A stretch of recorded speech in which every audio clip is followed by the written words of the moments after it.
They're going to take us for a ride in their GTR. I've never been in a GTR, have you?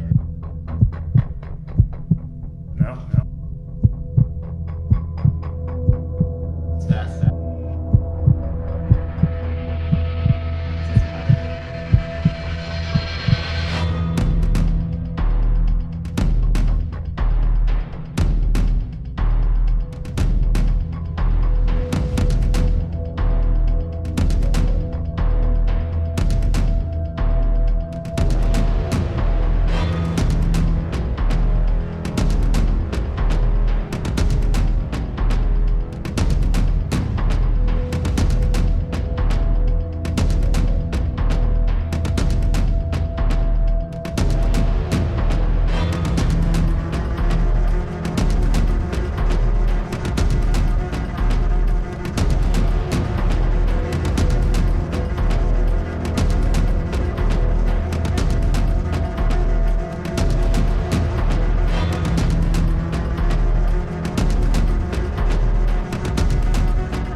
We have to race.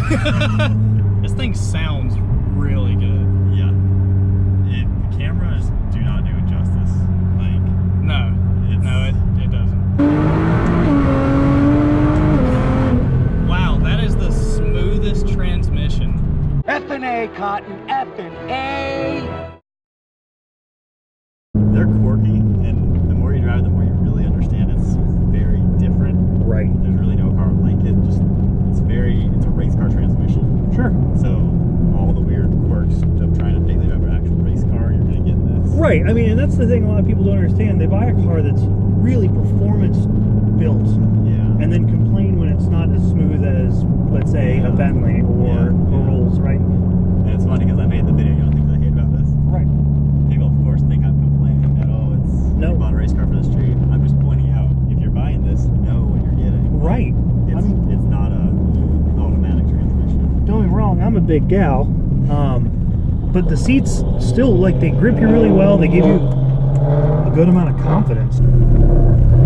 Yeah, you can definitely hear the clutch starting to engage. Yeah, it's a manual. Just Right, it's electronically controlled, right? Some people think, oh, it's a boring automatic. It's not. I haven't driven it because it's not.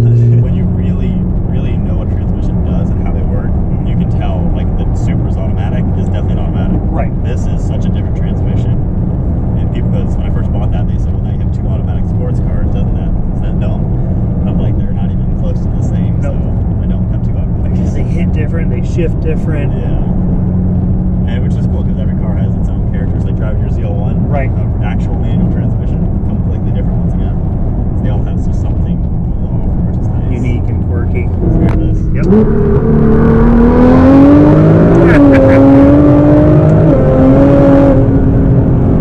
Man, you can't beat turbos. Yeah. That is fantastic. It's got some power. So yeah, 600 at the wheels roughly, and the tune really got the top end up there. The stock car doesn't have much top end. Right. This one even fourth gear. They don't actually move. So this is a Army Tricks straight pipe exhaust system. Oh, okay. It has what they call Valvetronic. So it connects to the intake manifold, and there's a vacuum line going to the rear muffler. So it hit race mode. It'll open up the butterfly valves in the back to allow. And then you do that. Okay. I have it as separate like that just because I can be in, because even in valves closed, if I want to shift, I'll hear more turbo and engine noise now. Right. So you can hear the blow off, the turbo injection, and a little bit less exhaust. Mm-hmm. When you have the valves open, you hear more exhaust. So Right. it's kind of how do you want to, hear your car that day. You get a nice tone of the engine in here, but it's not overpowering. Like, this wouldn't give you a headache to drive Yeah. an hour somewhere to do something with. If valves are open though, that gets annoying. Oh, that's rumble in the butt. That reminds me of Corvette. I guess those musclehead guys are just stupid. because I enjoyed that. Mind you, you had to scream at whoever was in the passenger seat to have a conversation with them. Yeah. But I'm very impressed with this. Yeah, having an active exhaust is money well spent. Oh, absolutely. Just because it's like I like a loud car, but I would actually Quick fire station can turn around. I would have more fun having my loud car be able to be quiet when I want to. Right. Like that's No. the appeal. I absolutely get it, right? I'm all about pissing off the neighbors, but every once in a while you don't want everybody in the neighborhood to know if you're coming home late. So Yeah. absolutely understand that. And honestly, I drive this in valves closed, comfort mode automatic the Mhm. vast majority of the time, which makes it to where when I drive it in race mode manual, it's such a different car that it's like, it makes it more fun. Right. Because I'll baby it, drive it like a grandma a lot. It feels so different. Yeah. And I'll deal with the clunkiness, be like, yeah, it's a clunky little car. Then press a few buttons and it's like, what did this thing just turn into? Right. Which is the coolest thing ever. Don't get me wrong, everybody has the hate or the love for the GTR. There's not a whole lot of middle ground, but Yeah. that's where I normally found myself planted. I never hated on these because I respected what they were. I mean, I'll throw a little bit of shade to maybe there's minimal updates, but for what these cars are Yeah. at an engineering perspective, a Yeah. twin turbo V6 and all-wheel drive most people would laugh at until this came out, and this is Yeah. surprisingly refined for how good it is.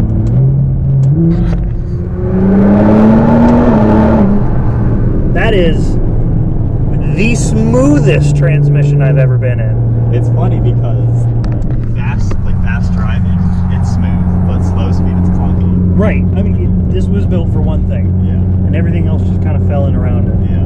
Which is nice because the fun stuff it does really well at, but then since I do have back seats in a trunk, it's still a usable normal car. Yeah, you can throw whatever you want to. You can go grocery shopping in this, and then spank somebody sideways on your way back home if they happen to want to go from street light to street light. So funny, you should say something like that. So 2 years ago, we went to the drag strip with this, my brother and Marie. Okay. We had, so 4 people went total. We had all of our luggage stuff for an overnight trip in the trunk of this car, full to the max with 4 suitcases, backpacks, camera gear, everything. Right. Helmets and everything. I was drag racing this on the track with all that stuff still in the trunk, beating everybody. Like, how many cars can you bring an overnight luggage for 4 people in the back of, beat everybody on the racetrack, comfortably get there, comfortably go home? Right. Like, I was stock 2, so that's a 545 horsepower engine. Right. And I beat the 750 horsepower CR1. Right. Like, it couldn't touch me because of the auto lunch. And I had luggage in the back. Some people would call that sandbagging. I call that equalizing the field. Yeah. If you want to do race car things but be able to actually live in it still, Yeah.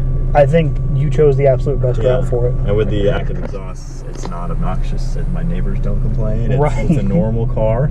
In all the conservative settings, it's normal. But then flip some switches, turn the exhaust on, and all of a sudden it's louder than anything and crazy. So it's, to me, that's why I like it. There's a lot of appeal to it. That's awesome. Well, thank you again, man. I really appreciate it. Absolutely. Guys, this is Brian from BROS FOURR SPEED. Make sure to check out their channel on YouTube, BROS FOURR SPEED on YouTube.com. And I just reviewed his ZL1, which is a completely other beast in a different category, but still, I think on this level. So, Fun for sure.